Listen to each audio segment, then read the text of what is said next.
Welcome back to the Innovation Series. I'm joined here today. I'm joined here today by Sam Crockford, Managing Director of CMC Marine Limited. Sam, thanks for being with us. Thank you very much, Jack. Good to be here today.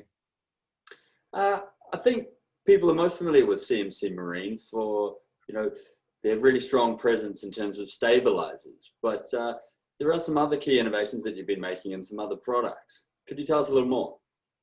Yeah, no, thanks. Yeah, no, that's absolutely true. I mean, CMC Marine was founded about 15 years ago and really in the stabilizer market. But since then, we've moved forward by supplying thrusters. We manufacture steering gear, we manufacture trim tabs, intruders, what we call, and also catering to ever smaller yachts that are seeing higher demand for stabilization as well, down to around 60 feet.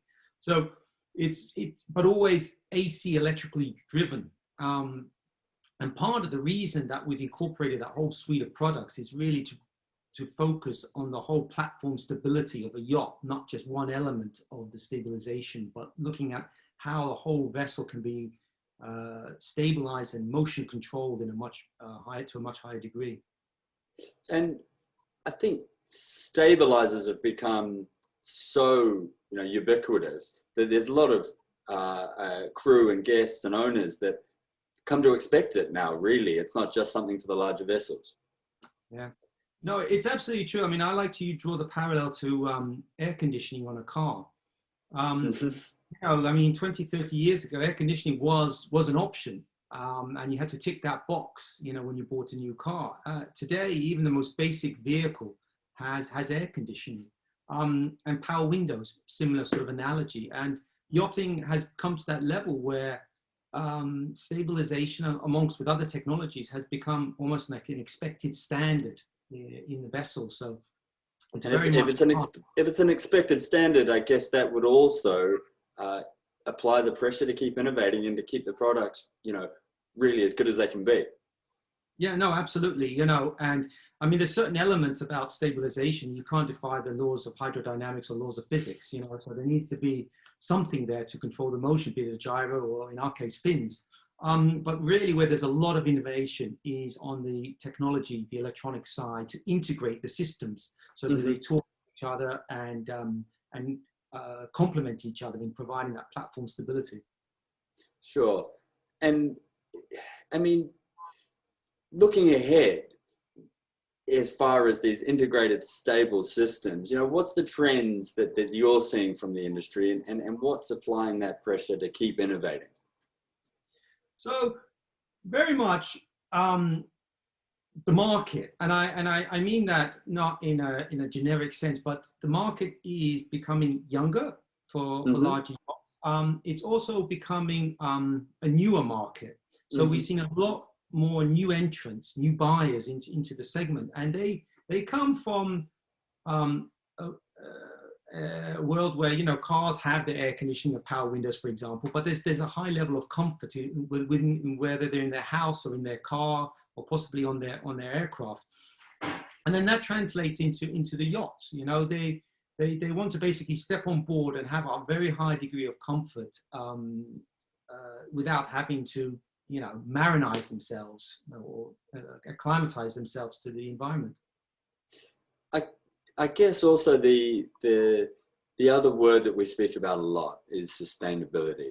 And I was wondering if we could touch upon that, because I think sustainability and innovation are hand in hand now. And I wonder what exactly that means for you at CMC. Yeah, I mean, sustainability is a subject that can easily be tossed around, and it has also very generic meanings. But sustainability is an important element in CMC Marine and has been for a very long time. So, for instance, we use a high degree of efficiency in our manufacturing, but also the products themselves have up to 95% of the materials are recyclable if they ever reach their end of life. And also simply the fact that we've been focusing on electric drive. There's been a big push from our side to get away from hydraulics. Anything that is less efficient or has potential risk of pollution, environmental damage. And it's not just a marketing term; it really is an ethos within the company that we do things in a very sustainable manner. And I guess that flowing on from having very sustainable production methods, for something like an integrated stability system, if the vessel itself is running more efficiently, then that is in essence sustainable also. Yes, exactly. I mean, you know, part of it is that, you know, are we using the highest efficiency drive unit? So in other words, you know, a yacht is an island and it has to produce its own power. So if we have a more efficient actuator on our stabilizers, for instance, it means that we're using less generator power, which means less fuel consumption, which means less particulates, and you know, not so on and so on and so on. So that is very important, you know, in the whole sustainability of the whole package. Yeah, I think sometimes there's a focus on exactly what something's made out of in the here and now, and not thinking about perhaps, you know, what does it equal in terms of raw emissions, which kind of is the metric that sustainability is measured on. Yes, it is. Yeah, no, that's a very good point. I mean, raw emissions is definitely one element, but again, also, as I said before, you have to look at the whole yacht as a package, because, you know, we can be highly efficient, but if other elements of the operations of a yacht are not, that's going to negate any positive effect that we have. And it goes beyond just saying, okay, I've got battery powers or solar panels, you know, to provide, you know, zero consumption, you know, for a couple of hours at anchor. It has to be a whole management on operational profile, I think, of the yacht to maintain that sustainability. Because and it comes down to consumption is a big element, and the other side of consumption is waste. The two are hand in hand. What you consume and what goes out, you know, have to be looked at as a whole. And I guess that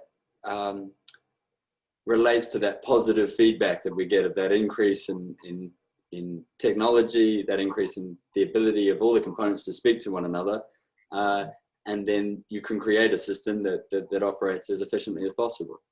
Yeah, exactly. You know, that's a key part of our drive in what we call this platform stability, is that the rudders and the stabilizers and the intruder trim tabs, they talk to each other, so that you're not overpowering one component to counteract, say, a roll.